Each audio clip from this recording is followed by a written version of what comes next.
Well, of course it's important for brands to be cost conscious, but the overriding objective, I think, for brands is to be relevant and to do so in a creative way. Because consumers will remember brands, relate to brands and build an emotional bond to what the brand says to them and how they say it. Price is only one element, and of course, while maintaining a discipline on cost, at the same time we have to put it into perspective and into balance. Yes, I think it can do. If you scrimp on innovation, you risk not achieving your goals. My suggestion would be that you look at the activities you're currently doing, which you understand, you know the cost levers there, seek to do those efficiently without losing any effectiveness, but hopefully free up resources, be it money, be it people, be it time, which can then be invested behind innovation and creating new ideas. There's a real struggle going on at the moment. You know, when the economy is bad, typically companies like to take less risk because they tend to sort of go for the safe option. And I think the safe option, sadly, is also an out-of-date option. And so if cost is a real challenge, actually what you should be looking for is more innovation so that you can find different ways of doing something better.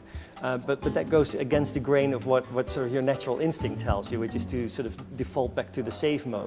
And that's a real problem, and I challenge advertisers to think about it differently. Well, I think we have to start back at the main client, who should be the marketing director. I have a concern that in recent years, with the growth of procurement, which is a very valid evolution of the business system, too many marketers have taken their eye off that accountability for financial performance and have basically delegated that role to procurement. That has led to some conversations which have actually not been that effective. And I think it's crucial that the marketing director makes sure that she takes their seat at the table in having that sort of conversation.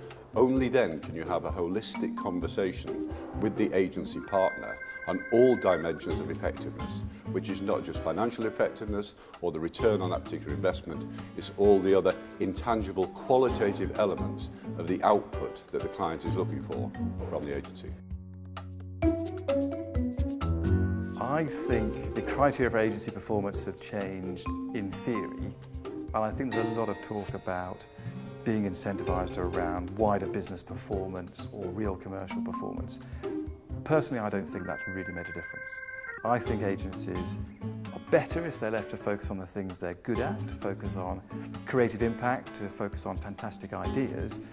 And for me, it's more about ensuring that organisations and, for example, the finance team and the other parts of the business understand the value agencies can bring than attempting to artificially give agencies performance metrics based on factors which they either can't control or don't understand. Well, it has been a tremendous impact.